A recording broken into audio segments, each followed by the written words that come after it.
Welcome back to Stationeers, and it's time to take a quick break from the furnace.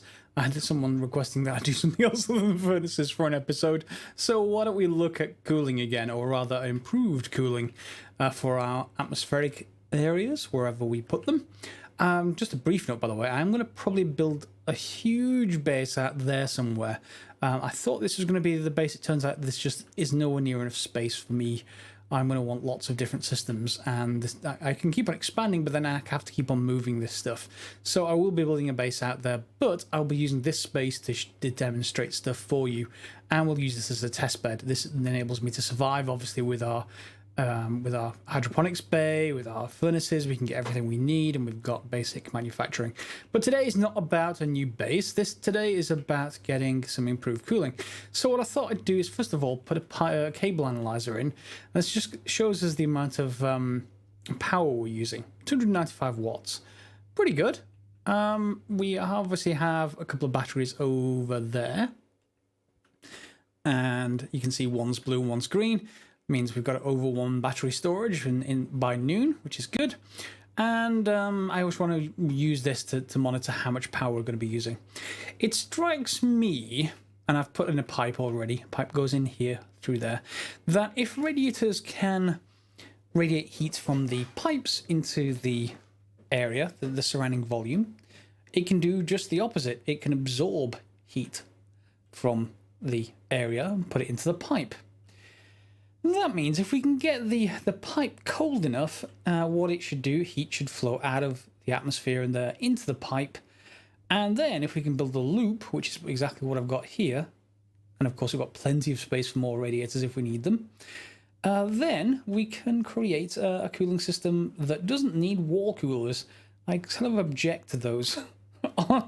But also I'm running out of wall space in there, so having a system I can scale up without wall space, or at least not without lots of electronics inside, would be good. I can move the electronics outside, but I want to create something new. I want to give this a try. It may not work, but I've seen a few indications from a couple of other players that I've watched a little bit that it seems to work, but I want to try it for myself. I've not verified it, so I do want to check it. To do that, and the other big reason for it, is the other way of scaling up this kind of heating cooling system is to use an air conditioning unit. I don't want to use them. They're 6,000 watts each, or can consume up to that amount each. No. If we have 295 watts and we turn one of these on, it's now 300 watts. These are 5 watts each. Okay, so what can we do with them? Well, nothing when I don't have any in my inventory. What I was wondering is if we could do is, because we're on Mars and not the moon, this is not the same if you're on the moon. What I was hoping we could do is take the atmosphere, which is at -60, mix it with our pollutants, which is at 1.7 degrees at the moment, to cool that pollutant down. And the pollutant, remember, is the most efficient way of absorbing or radiating heat. You want that kind of pollutant as the stuff in the pipes. However, what I thought we might be able to do is put one filtration unit, and we're going to input an input from the atmosphere, I think. Is it just from the atmosphere? I think it's going to be from the atmosphere, and then let me just rotate that. Let me rotate it again. There we go. So from the atmosphere and from, let's say, the pollutant line, the one that's at 1.6 degrees, we're going to feed that in, which means I am going to have to rotate this again. Feed it in here along with, let's say we put it there. This line goes in here along with probably some sort of volume pumping in stuff from the atmosphere and mixing the two. Now that's normally bad. We don't want to mix the two. However, when it comes out of this, whatever we want to come out of this, wherever we put it, it's going to be mixed, but it's going to be colder, presumably. We have much colder gas mixed with a hotter gas, makes everything colder. Then we filter CO2 back out and throw it away. So, with the combination of those two, have we made a 10-watt air conditioner instead of a 6,000 watt air conditioner. At that point, we run in the output, which is just now called a pollutant, through this, back around, and into the start again. And you end up with a circulating system. I approve, double thumbs up. And you also end up with, hopefully, an ability to take heat out of that room really quite quickly. Well, I hope so. Let's give it a try, shall we? Let me just put down these units in a place that actually makes a bit more sense than where I've got them at the moment. Okay, so here's the first version. It may not actually work, but, you know, we'll give it a try first. We've got a filtration unit. It's on, so which means it's pulling in from the input side. The input side is not connected to these radiators anymore. This entire tower is just disconnected. That means the cooling towers on the inside are disconnected as well. However, we do have this pipe here that has coolant, has pollutant in it. 899 moles to be specific, and you see it's heating up. Now, what it should be doing, if everything's working as we expect, is well, let's just go through this. So it's going in here, coming out this side. What it should be doing is in there are the radiators. So they should be pulling heat from the atmosphere in there and putting into the pipe until the two reach equilibrium. And the idea is that we can then heat, and that will heat the atmosphere in there, and it will heat again the pipe, and they'll still have to rebalance themselves until they get into equilibrium. We're adding a huge heat sink essentially onto this. So the pipe goes, and that's just so I can see the temperature on the inside. The pipe goes around, out, back again, and into the input. So again, circulating, hopefully. On the output of this, we're just doing a passive vent. That's just going to vent everything that isn't pollutant to the atmosphere. Now that doesn't work exactly like that in operation, but I'll show you in a second. So is, in fact it's already on, so that's fine. It is actually working. That will always stay on. There's no reason to turn it off. This, however, shouldn't always be on. And what should happen is if I turn this on, we should be adding gases to the system. And those gases, hopefully, once they mix, once I have enough of them in there, that is, because there's very little at the moment. Yes, very little, because it's all being pulled in by this. So maybe we need some kind of tank that mixes things for a while.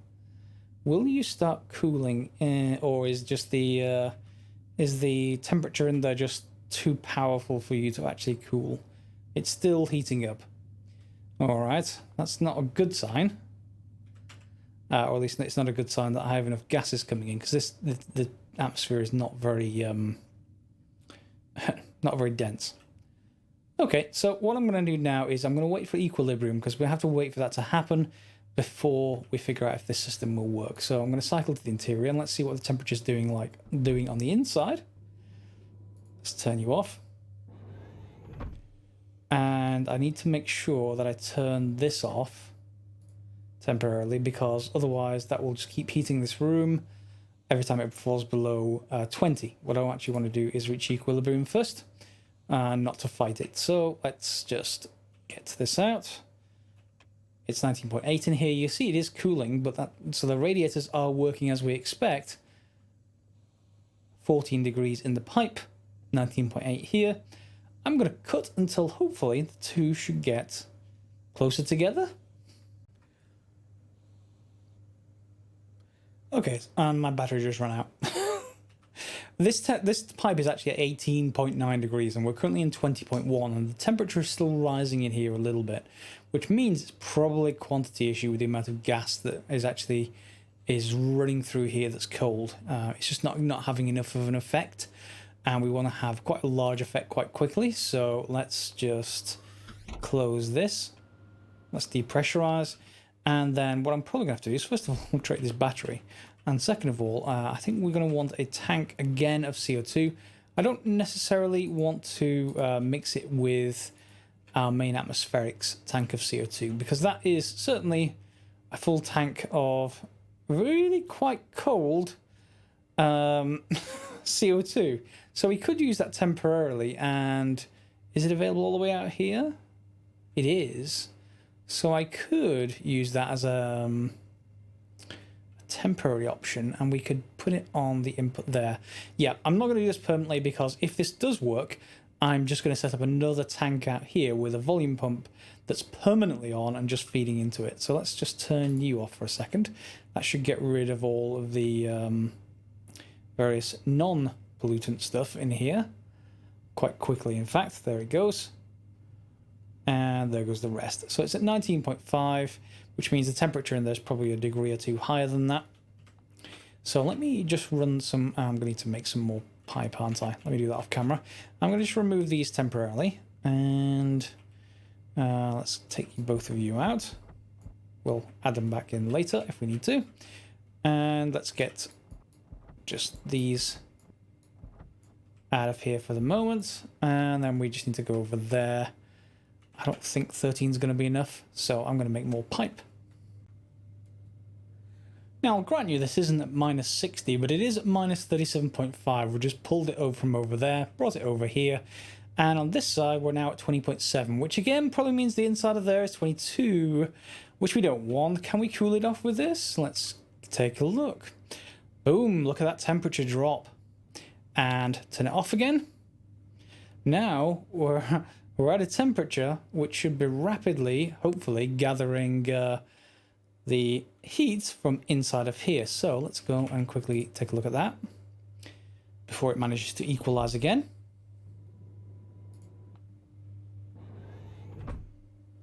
All right, so it's at 19.2 in here and falling because it should be equalizing with this. This is now only 8 degrees in temperature, but we're at 18.6 in here. That is much quicker than these coolers can probably manage. Of course, we've got a lot of radiators in here, but these are quite passive and they're quite unassuming. We don't have to consume wall space with them if we don't want to, and they shouldn't block sunlight. We can, of course, consume more floor space with them. So 18.3 degrees here, and all we have to do is just turn on that volume pump.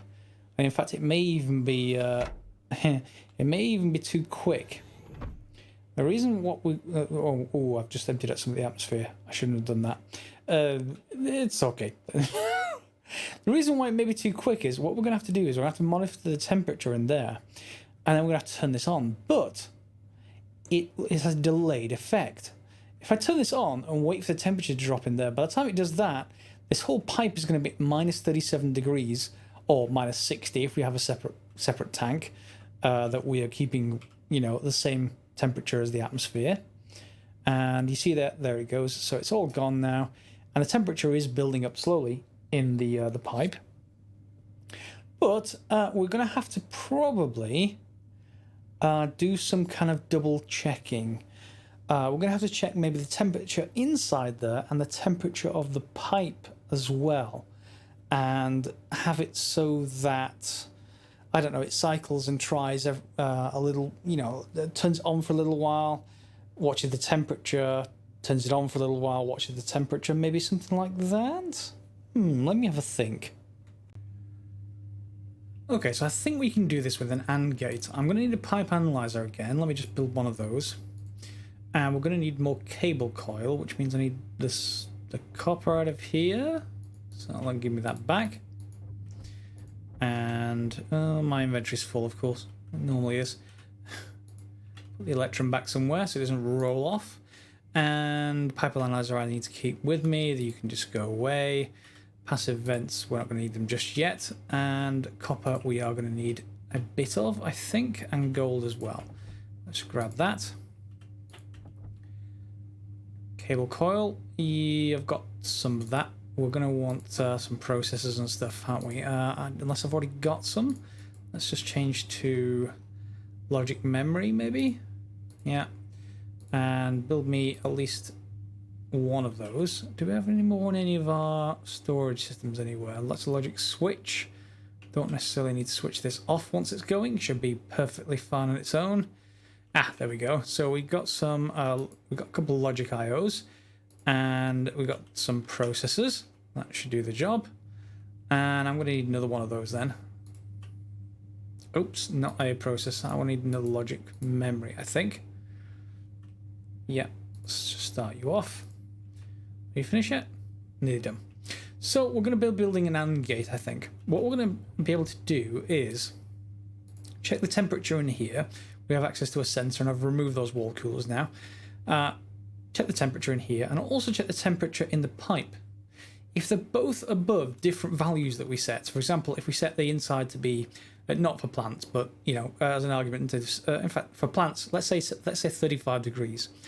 If it's above 35 degrees, and if the temperature in the pipe is above, let's say, I don't know, 25, then turn on the volume pump.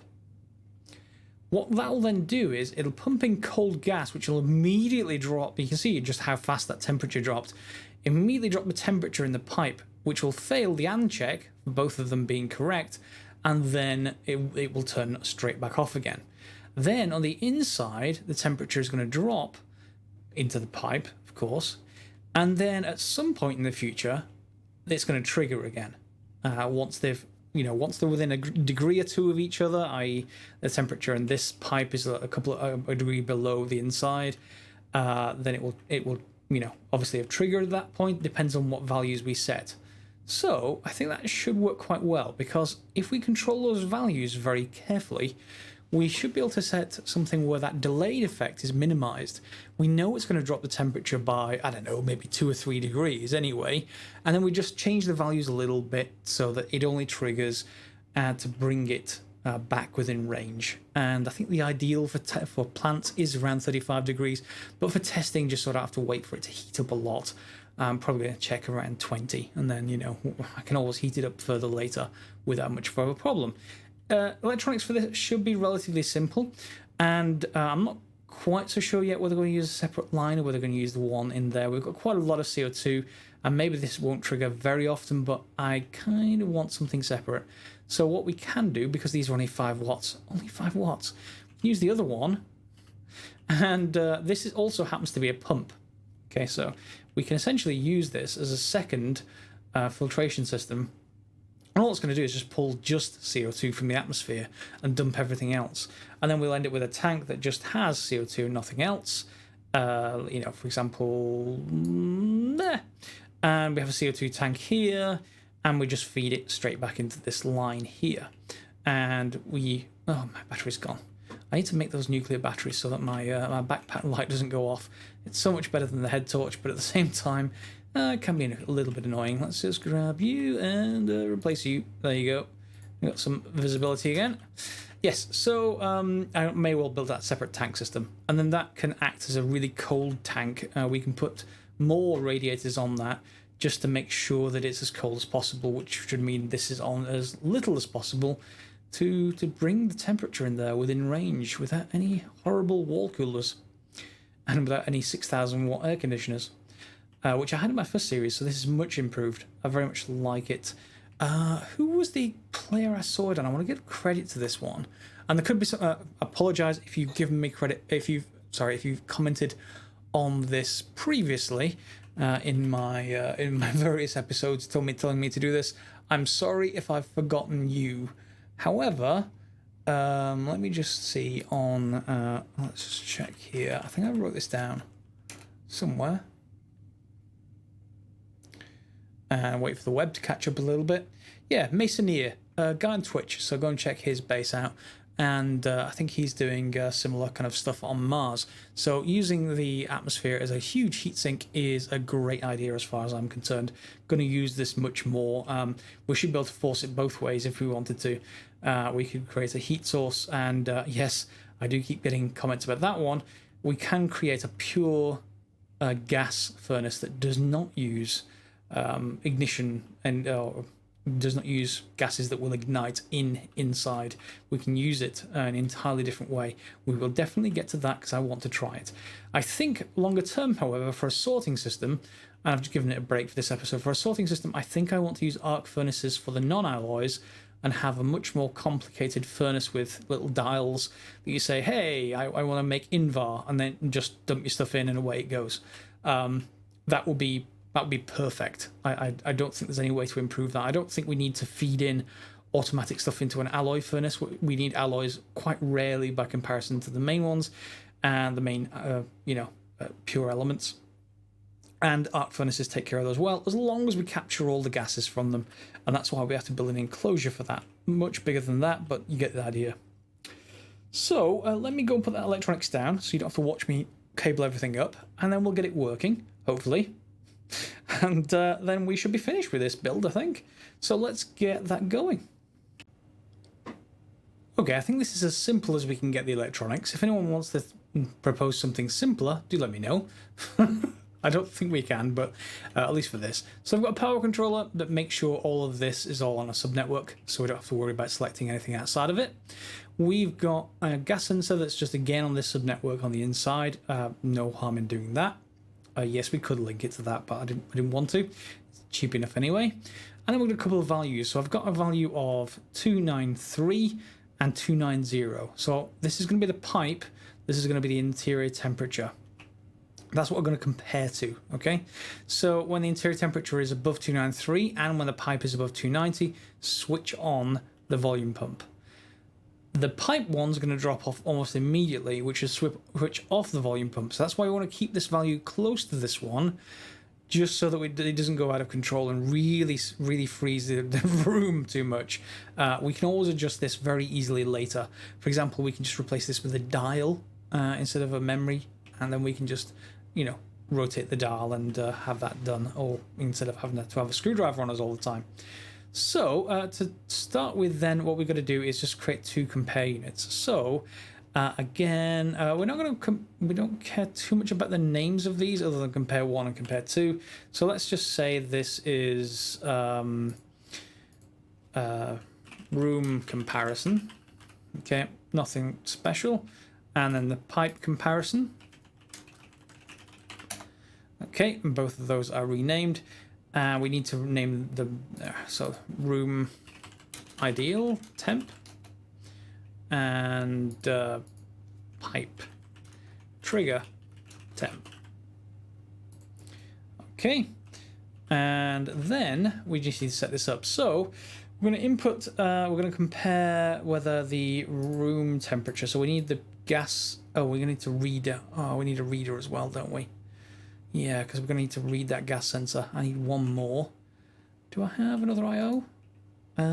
Logic reader? Yes. And let's just grab you. And this is an ideal place to put it. Whoops, not a four-way corner. Just a regular junction. This has only got 3 connections on it.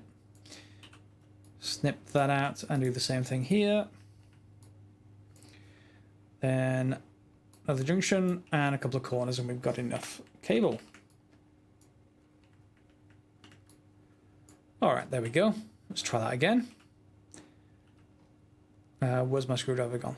There you are. So let's read this first of all. We're going to read the, not the bath.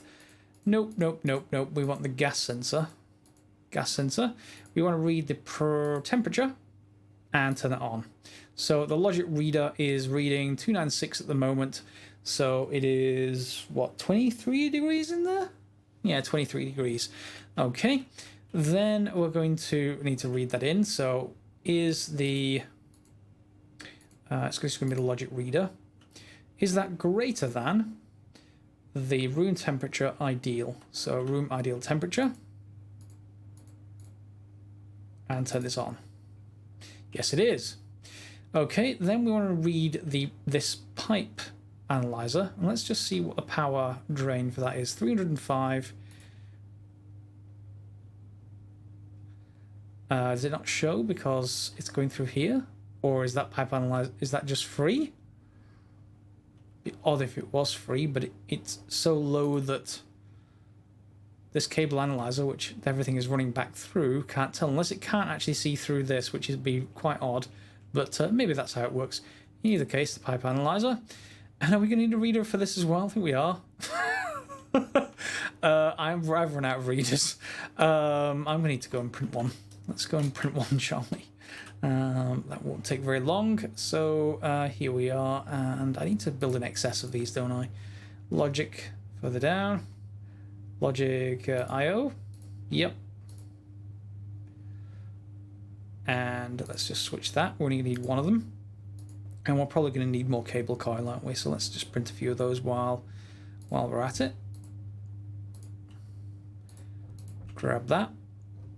And it's going to rapidly start spewing out cable coil. I'm not going to need many more.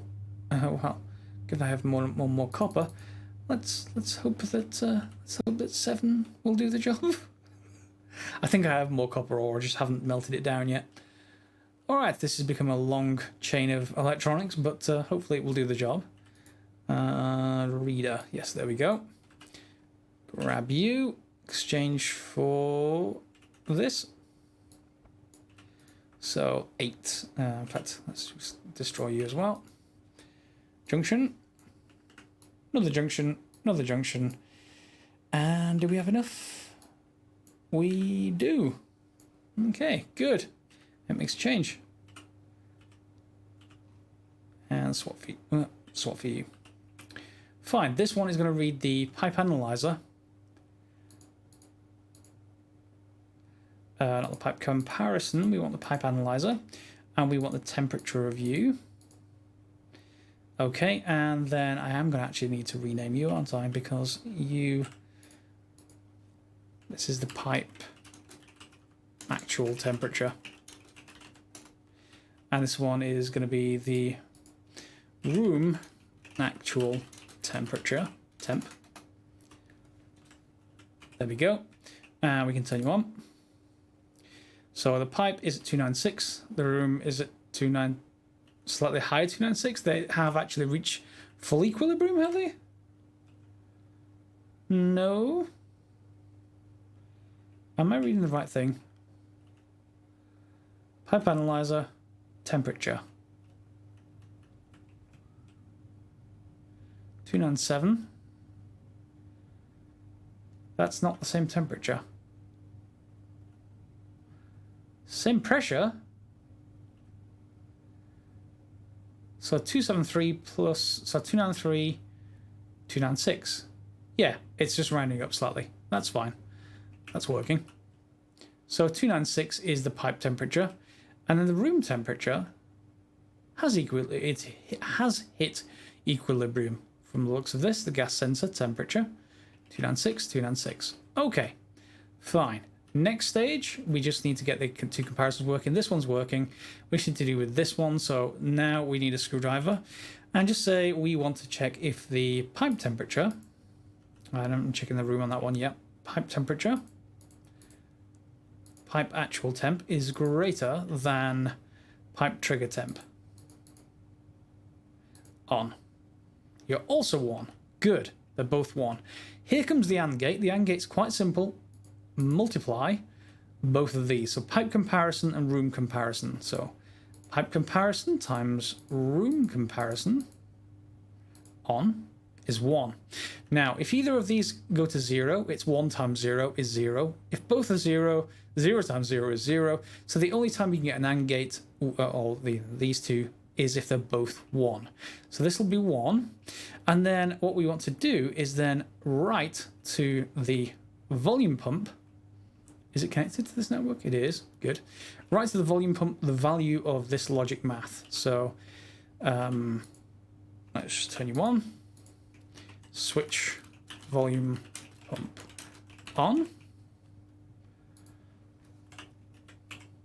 And hope like hell this works. Input switch volume pump on. We're going to choose the output. So the output's going to be the volume pump. There it is. And we're going to turn the on state. Ready? Go. All right. And off. There it goes. So now what is the temperature? The pipe actual temperature is 287, 288. The room actual temperature is 295, so it's low, which means the room should start losing heat until these two both evaluate to 1 again. So we've got something that works. And it only took 1, 2, 3, 4, 5, 6, 7, 8 electronic devices. It's the volume pump that actually causes more power drain. So I think we're something like... In fact, we can tell exactly how much this is going to take and just test whether that can see this system. So let's turn all this off. So 295 goes to 455. I imagine that's mostly in electronics now. Okay, so that is 155 watts, 160 watts, and then it will go up drastically when this volume pump turns on, but only by another couple of hundred watts. So we've got to a fully electronic control system inside, well, a couple of hundred watts compared to 6,000, which is great, and going up to 400 watts again when this is on. I'm really, really happy with that. I didn't want to use air conditioning units, and we've essentially built our own. We are losing the CO2, but it's plentiful and free. I'm going to build probably an input system for this that is always on. Again, I'll keep it in a separate network, maybe or maybe not. We can use probably one of these filtration units as a volume pump. That volume pump actually takes up quite a lot of power when it's on, it looks like. That jumped up while it was on, so maybe it's that's actually doing it. In fact, we can probably... will this turn straight back off again? Yeah, so that is 200 watts when that turns on. That's a lot. What I don't know is how much more powerful that is compared to one of these. However, we've got a spare one of these, so I'm going to build that between the episodes. I'm not going to do that on camera. You've seen me do exactly the same thing before in an early episode, and that leaves them this tank to be pure atmospherics. And yeah, we'll just continually build up with our 5 watt draw a tank of CO2 ready for this system to use whenever it needs to. That means I can now change this temperature and to whatever I want this room to heat up to. And it should heat up quite naturally with the sun because of the amount of windows we've got in there. But let's just close you. Yep, so in here it's dropped. We're setting it to 20 degrees, remember. And the settings we've got on both of those right now, I did just use that volume pump, so maybe I pushed it down too much. But it's going to drop it a couple of degrees when we do it. So if we set it to 35 or 36, it should be able to drop the temperature in here quite substantially and quite quickly. If you've seen any way to improve this, and there may well be ways to improve this, I don't know, I haven't thought about it too much just yet. I do quite like the idea. However, let's just put this back. There we go. And I need another radiator just to fill out that line. Do let me know. I think this looks a lot nicer than having, you know, the wall coolers. We don't need that tower at all anymore, so I could just pressurize this entire pipe with the contents of that using a volume pump or something like that. In fact, no, a volume pump will do the job just fine. And then we can get rid of that entire tower off the roof and have it running with just this really quite, I wouldn't say compact, but really quite... neat system. It's not consuming too much room. There's no big structures, and the only thing it takes is the atmosphere that we already have. So I'm really pleased. If you can improve it, do let me know. Otherwise, I hopefully enjoyed this episode. I have stopped short of the 30 minutes. I want to keep one episode to one topic ideally when I'm doing this kind of build. And yeah, feel free to like, subscribe, share with this tutorial with everyone else that you might think want to use it. And otherwise, we'll see you next time. What are we going to do next time? I think probably I want to start building off camera the larger base for this. And what we may have to think about is heating as well. Again, wall heater, I guess will be okay. Oops, I should probably turn you on. Yeah, it's going to heat it back up to 20, whatever we set this to. So the two systems will fight each other until I set that to 35 degrees outside. But that will be fine. What are we going to do? I think next episode I'm going to just change this into a continual system. It's always going to be running. It's always going to be pulling all the O2 out of the room. And then that will leave the only problem to be maintaining CO2 at the only CO2 once the plants are all in and continually running at the right temperature and pressure. So we're going to have to solve that. Probably ideally with more systems that are as neat and tidy as this kind of system, rather than that starter system that we use to get rid of our hunger quickly. Alright, I'll see you next time, guys. Thanks a lot for watching.